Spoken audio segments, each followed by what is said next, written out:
The last and final move of First Presbyterian Church, Lynchburg, from its founding in 1815 to this spot occurred in 1952. A few recent pictures, including our February snow, are included. The following shots enumerate some of the visible problems with our mainly wooden steeple structure. The water-related problems over the past 20 years have led to multiple expensive repairs. Then we had natural disasters, a derecho, and later a hurricane, needing more repairs and painting.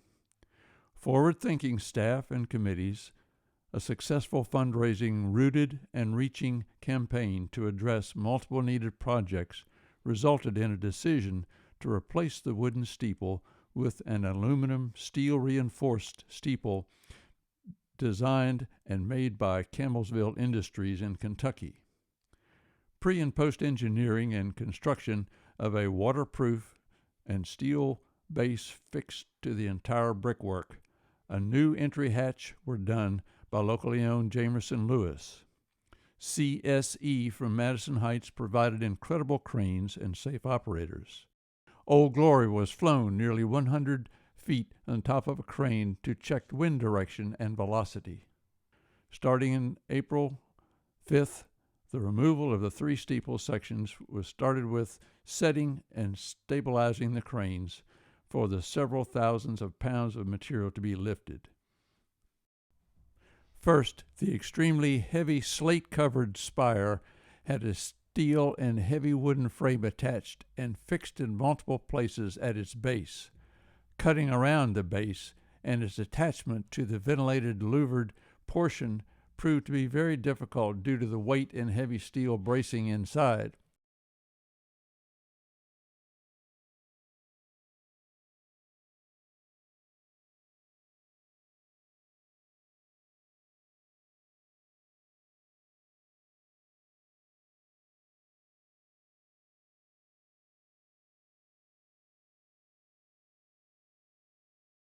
Once completed, the top part was carefully swung clear to the right side of the front circle.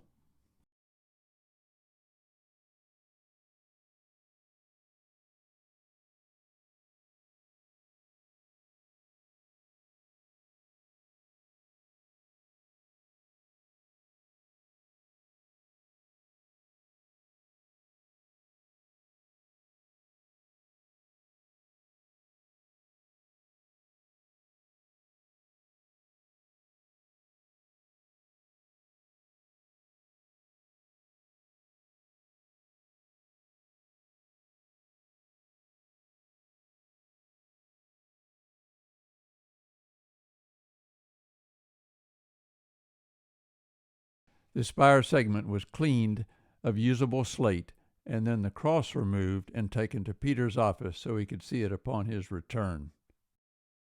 Next, heavily reinforced lift straps were fixed to the mid-open section.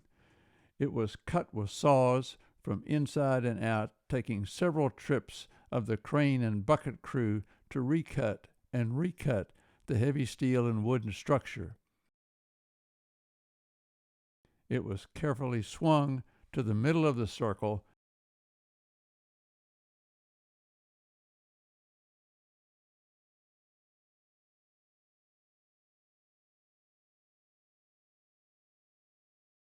and tipped on its side, while work began from above.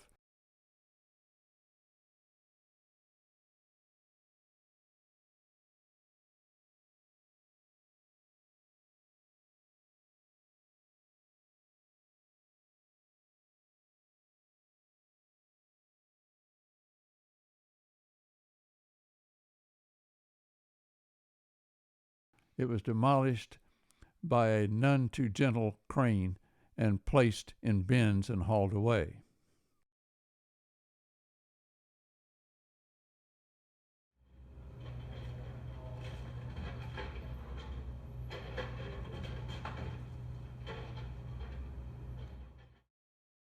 The area was cleaned, and Jamerson Lewis continued much preparation of the newly designed base after much needed roof repair structurally, topside and underside in the 2-story section above the old Bell practice room, which had sustained so much water damage. Outside work of the waterproofing, rubberized covering, and steel base were completed, and a new copper flashing was placed. Inside, the roof repair was done, 2 new ladders erected for access to the base from the old Bell room.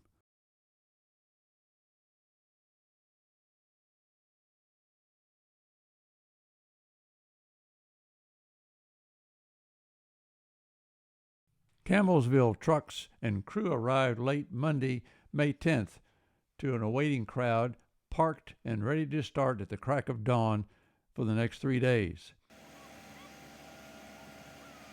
CSE cranes were back, setting up positions and counterweights.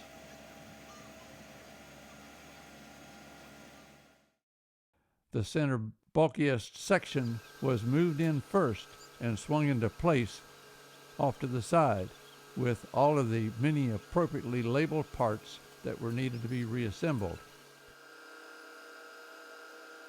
Jamerson Lewis crew was waiting on top with appropriate Campbellsville men. The balustrades were brought in and swung into place on the roof and attached first. Meanwhile, the large base section was being put together and heavily waterproofed with silicone caulk in all the places of the attachment.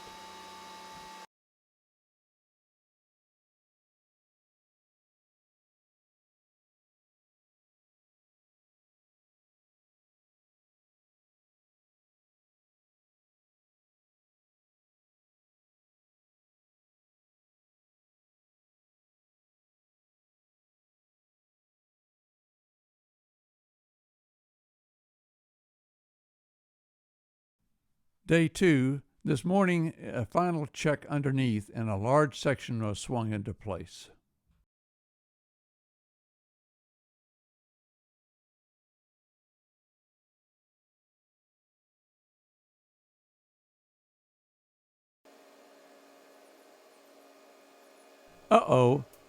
There was a problem with the hole and bolt fittings on the only wood base used as a shim.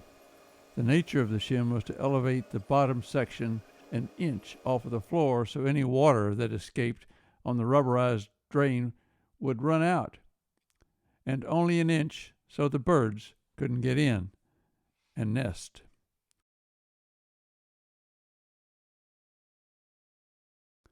Once new holes were drilled, the section was relowered into place and bolted to the base.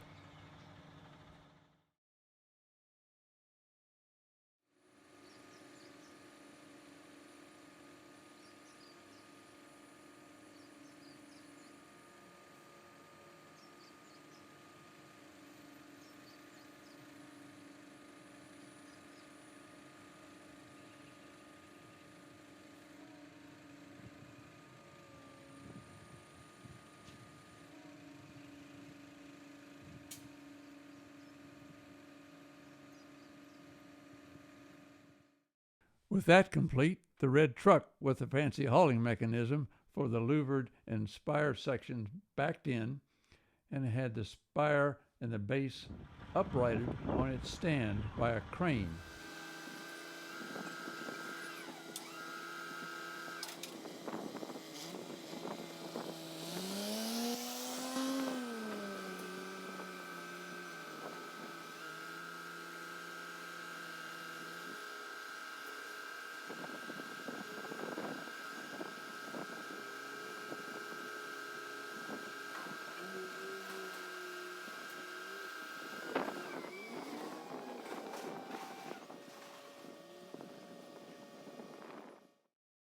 And when freed from its carrier, lifted into place to waiting hands to guide it into position.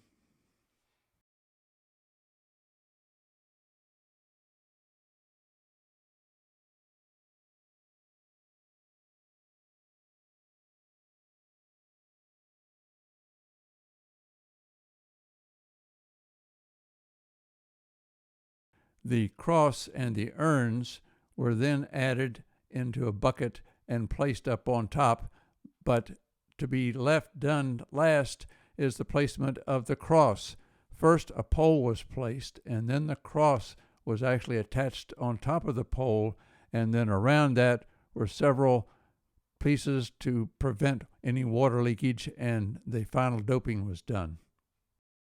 Importantly, seen near the last was a 3x3 steel plates bolted to the base of the brick walls with the tops attached to the new steeple base.